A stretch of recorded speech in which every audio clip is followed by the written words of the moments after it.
இன்னைக்கு காலையில எந்திரிச்சதே லேட்டு தான். அதுக்கப்புறம் சூடா ஒரு கப் காஃபிய போட்டு குடிச்சுட்டு ஒரு 11:30 மணிய போல பாப்பா வந்து படிக்க உட்கார வச்சுட்டேன். ஏன்னா நாளையிலேருந்து பார்த்தீங்கன்னா எக்ஸாம் ஸ்டார்ட் ஆகுது. 2 மணிக்கு தான் பாப்பா முடிச்சா. அதுக்கப்புறம் தான் வந்து பார்த்தீங்கன்னா வீடியோலாம் எடிட் பண்ணிட்டு இருந்தேன். விஜய் டிவில எங்களோட ஃபேவரட் ஷோ அப்படின்னா அந்த மிஸ்டர் அண்ட் மிஸ்ஸஸ் சின்னத்திரை சொல்லுவோம். அதோட ஃபைனல் டே இன்னைக்கு.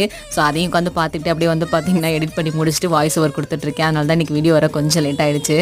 நேத்தி வந்து பார்த்தீங்கன்னா கார்த்திகை 1 அதே மாதிரி மாத கார்த்திகையும் கூட. நான் எப்பயுமே விரதம் இருப்பேன். ஸோ அதுக்கு தான் வந்து பார்த்தீங்கன்னா குளிச்சுட்டு வந்துட்டு சமையல் எல்லாம் பண்ணிட்டு இருந்தேன். நான் ஒரு பக்கம் சமைச்சிட்டு இருந்தேன். வெளியே ஒரு பக்கம் வந்து பாத்தீங்கன்னா நல்லா சோன்னு மழை பெஞ்சிட்டு இருந்தது. இந்த கிளைமேட்டுக்கு நல்லா சுட சுட சமைச்சு சாப்பிட்றதும் சூப்பரா தான் இருந்தது. மழையை யாரெல்லாம் என்ஜாய் பண்ணுவீங்க அப்படின்னு சொல்லுங்க. எனக்குமே மழைனா ரொம்ப பிடிக்கும். ஆனா அடிக்கடி பாத்ரூம் போற மாதிரி இருக்கும். அதுதான் கொஞ்சம் கஷ்டமா இருக்கும். வீட்டுல சுத்தமாவே காயெல்லாம் காலி ஆயிடுச்சு. காலைல கொஞ்சம் போல காயெல்லாம் வாங்கிட்டு வாங்கன்னு சொல்லியிருந்தேன். சமையலுக்கு போக மீதி கொஞ்சம் இருந்தது. அது எல்லாத்தையும் எடுத்து ஃப்ரிட்ஜில் ஸ்டோர் பண்ணிட்டேன். சாமியெல்லாம் கும்பிட்டு சாப்பிட்டு முடிச்சுட்டு பாப்பாவுக்கு இன்னைக்கு ஸ்கூல் இருந்தனால அவளை போய் கூட்டிட்டு வந்துட்டேன். அதுக்கப்புறம் சாயந்தரத்துக்கு மேல நானும் பாப்போம் பக்கத்துல இருக்கக்கூடிய முருகன் கோயில் தான் போயிட்டு வந்திருந்தோம். கார்த்திகை மாதத்துல யார் வீட்டுல எல்லாம் மாலை போடுவீங்க அப்படிங்கறத கீழே கமெண்ட்ல சொல்லுங்க.